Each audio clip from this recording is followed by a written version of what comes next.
أعوذ بالله من الشيطان الرجيم. بسم الله الرحمن الرحيم. لله ما في السماوات وما في الأرض وإن تبدوا ما في أنفسكم أو تخفوه يحاسبكم به الله فيغفر لمن يشاء ويعذب من يشاء والله على كل شيء قدير. صدق اللہ العظیم. ترجمہ یہ ہے، اللہ ہی کا ہے جو کچھ کہ آسمانوں اور زمین میں ہے، اور اگر ظاہر کرو گے اپنے جی کی بات یا چھپاؤ گے اس کو، حساب لے گا اس کا تم سے اللہ تعالیٰ، پھر بخشے گا جس کو چاہے اور عذاب کرے گا جس کو چاہے، اور اللہ تعالیٰ ہر چیز پر قادر ہے۔ تو للہ ما فی السماوات وما فی الارض، یہاں دعوی توحید کی دلیل ہے۔ پیچھے چونکہ سورت پوری بقرہ جو گزری ہے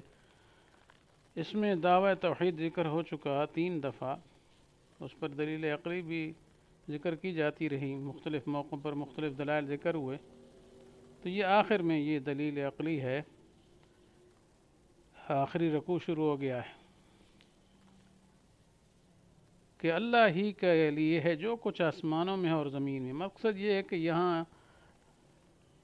کہ زمین و آسمان کے بلکہ تمام مخلوق جو ہے وہ اللہ تعالیٰ کی مملوک ہے، یہاں لام تملیک کا ہے، اللہ کے لیے یعنی اللہ کا ملک ہے۔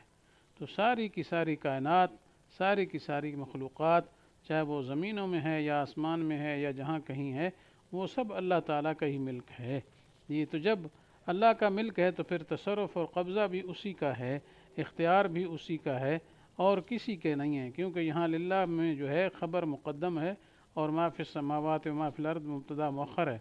تو یہاں حصر ہے کلام میں، یہ عربی قانون ہے عربی زبان کا،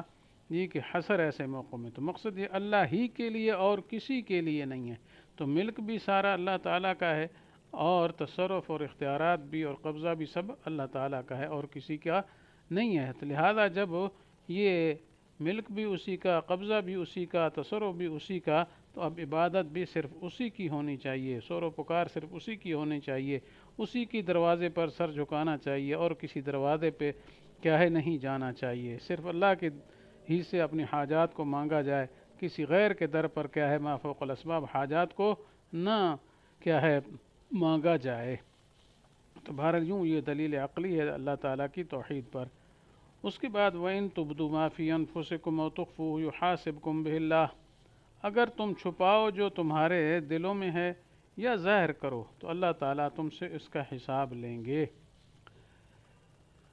اس کا مقصد کیا ہے؟ یا تو اس کا تعلق پچھلی آیت کے ساتھ ہے جو کہ آیا تھا وَلَا تَكْتُمُوا الشَّهَادَةَ وَمَن يَكْتُمْهَا فَإِنَّهُ آثِمٌ قَلْبُهُ، کہ شہادت کو نہ چھپاؤ، چونکہ پیچھے شہادت کا مسئلہ چلا تھا جی، تو اب اسی کے متعلق ہے یہ آیت بھی کہ اگر تم کیا اپنے دل کے اندر جو شہادت ہے اس کو ظاہر کرو جی یا چھپاؤ تو اللہ تعالیٰ تم سے حساب لیں گے۔ مراد یہ ہے کہ ظاہر کرنے کی صورت میں جو ہے تمہیں اچھا بدلہ دیا جائے گا، اور اگر تم نے شہادت حق کو چھپا دیا اور جیسے پچھلی آیت میں آیا جو چھپائے گا تو وہ گناہ گار ہوگا، تو پھر تم گناہ گار ہوگے اور اللہ تعالیٰ تم سے محاسبہ کریں گے۔ لیکن چونکہ لفظ عام ہیں اس وجہ سے یہ کیا ہے زیادہ راجح یہ ہے کہ یہ تمام اعتقادات، عبادات، معاملات سب کو شامل ہے، جی جتنی بھی چیزیں ہیں یہ سب کو شامل ہے کہ وہ ظاہراً کریں یا دل میں کریں، جی تو اللہ تعالیٰ اس کا ضرور حساب لیں گے۔ جی حساب لینے کے بعد پھر دیکھیں گے کہ وہ دل کی چیزیں یا ظاہری چیزیں اگر کفر کے علاوہ ہیں تو فَيَغْفِرُ لِمَن يَشَاءُ، تو اللہ تعالیٰ جس کے لیے چاہیں گے معاف فرما دیں گے، وَيُعَذِّبُ مَن يَشَاءُ، اور کیا ہے جس کو چاہیں گے اپنے عدل کی وجہ سے اس کو عذاب میں مبتلا کریں گے۔ ہاں کفر و شرک کی معافی نہیں ہے، جیسے یہ حکم قرآن پاک میں کئی موقعوں میں آیا ان اللہ لا یغفر ان یشرک بہ ویغفر ما دون ذلک لمن یشاء، باقی کفر کے علاوہ جو چیزیں ہیں جی شرک کے علاوہ کفر کے علاوہ اس کے اللہ تعالیٰ کی مرضی پر ہے، چاہے معاف کر دے تو چاہے عذاب دے دے۔ واللہ علی کل شیء قدیر، اللہ تعالیٰ ہر چیز پر قدرت والا ہے جی، تو وہ جیسے چاہے کرے، اس کی مرضی ہے اور کسی کی مرضی نہیں چلتی ہے۔ تو اس سلسلے میں بظاہر یہ لفظ جو ہے ان تبدو ما فی انفسکم او تخفو ہو، کہ جو چیز تم ظاہر کرو جی، آگے ہے جو چھپاؤ تو اللہ اس کا حساب لیں گے۔ اس میں ظاہری لفظوں سے یہ شبہ ہوتا ہے کہ شاید اس میں دل میں آنے والے جو خیالات ہوتے ہیں غیر اختیاری، اس کا بھی حساب ہوگا، حالانکہ آیت کا مفہوم یہ نہیں ہے کہ غیر اختیاری جو خیالات آ جاتے ہیں انسان کے اختیار کا اس میں دخل نہیں ہے جی، آتے رہتے کئی شبہات وساوس انسان کے اختیار کے بغیر دل میں آتے ہیں، تو اگر دل میں مثلا غیر اختیار کے یہ چیزیں آ جائیں تو اس کا ہی حساب ہو تو پھر تو بڑا مشکل معاملہ ہو جائے گا۔ لیکن ظاہر یہ ہے کہ آیت میں یہ چیز داخل نہیں، کیونکہ یہاں تبدو تم ظاہر کرو یا تم چھپاؤ، تو یہ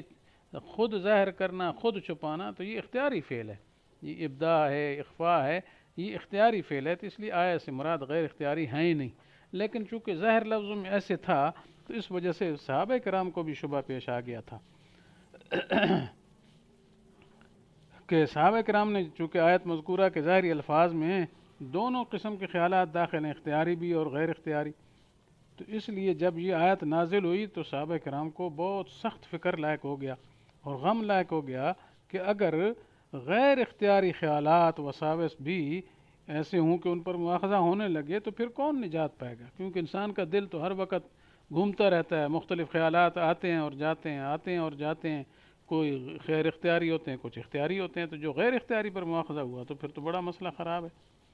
تو چنانچہ رسول اللہ صلی اللہ علیہ وسلم کی خدمت میں صحابہ کرام نے یہ فکر جو ہے عرض کیا کہ ہم تو یہ فکر میں مبتلا ہو گئے، اس غم میں مبتلا ہو گئے، تو آپ صلی اللہ علیہ وسلم کو چونکہ یہ تو پتہ تھا کہ آیت میں غیر اختیاری جو ہے وہ داخل نہیں ہے، لیکن آپ صلی اللہ علیہ وسلم نے مناسب نہیں سمجھا کہ میں خود ان کو جواب دے دوں، بلکہ بہتر یہ سمجھا کہ اللہ تعالیٰ کی طرف سے ہی جواب آ جائے۔ تو اس وجہ سے آپ صلی اللہ علیہ وسلم نے صحابہ کرام کو تو یہ تلقین فرمائی کہ اللہ تعالیٰ کا جو کچھ حکم آئے جی اس کی بس تعمیل اطاعت کرنا چاہیے، بس اس کا ارادہ تم کرو اور بس یہ کہو سمعنا واطعنا، سمعنا یعنی ہم نے سن لیا اور قبول کیا اور اطاعت کی جی، تو صحابہ کرام نے چونکہ اسی کے مطابق عمل کیا۔ تو بعد میں اللہ تعالیٰ نے قرآن پاک میں جی یہ جملہ نازل فرما دیا، لا یکلف اللہ نفسا الا وسعها، کہ اللہ تعالیٰ کسی نفس کو تکلیف نہیں دیتے مگر اس کی طاقت کے مطابق، یعنی طاقت سے زائد، قدرت سے زائد انسان کسی چیز کا انسان کو اللہ تعالیٰ مکلف نہیں بناتے ہیں۔ تو اس سے معلوم ہو گیا کہ غیر اختیاری خیالات، غیر اختیاری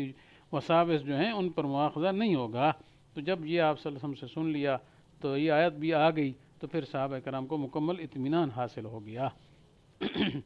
اور اس کے علاوہ بھی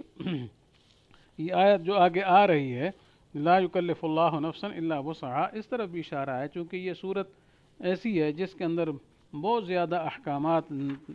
کیا ہے گزرے ہیں جی، اس میں بڑے مسائل آئے، توحید کے مسائل، نماز کے، زکوٰۃ کے، روزہ کے، حج کے، قصاص کے، جہاد کے،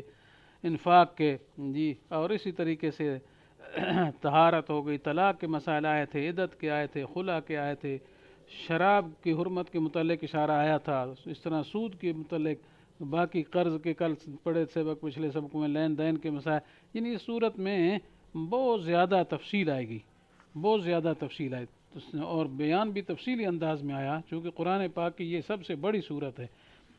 اسی وجہ سے حدیث پاک میں اس کا نام ہے سنام القرآن، تو سنام کہتے ہیں کوہان کو، مراد کوہان اونٹ کا بلند حصہ ہوتا ہے، تو یہاں مراد کے قرآن کا سب سے بلند حصہ۔ تو چونکہ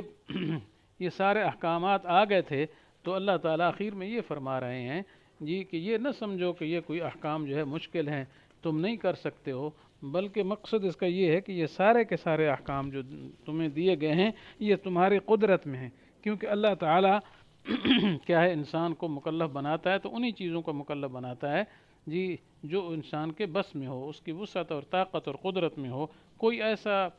جو فعل ہو کہ جو انسان کے بس میں نہ ہو اللہ تعالیٰ اس کا مکلف نہیں بناتا، اس کا حکم نہیں فرماتا۔ یہ معنی لا یکلف اللہ نفسا الا وسعها، تو مطلب تمام احکام تمہاری وسعت کے مطابق ہیں، لہذا اب اسی کے مطابق تمہیں عمل کرنا چاہیے اور کسی قسم کی سستی نہیں کرنی چاہیے۔ کوئی ایسا حکم ہم نے نہیں دیا، گویا اللہ فرما رہے ہیں کہ جو تمہاری طاقت میں نہ ہو، تو اس لیے پوری پوری کوشش کرنی چاہیے اور اس پر پورا پورا عمل کرنا چاہیے۔ تو اس وجہ سے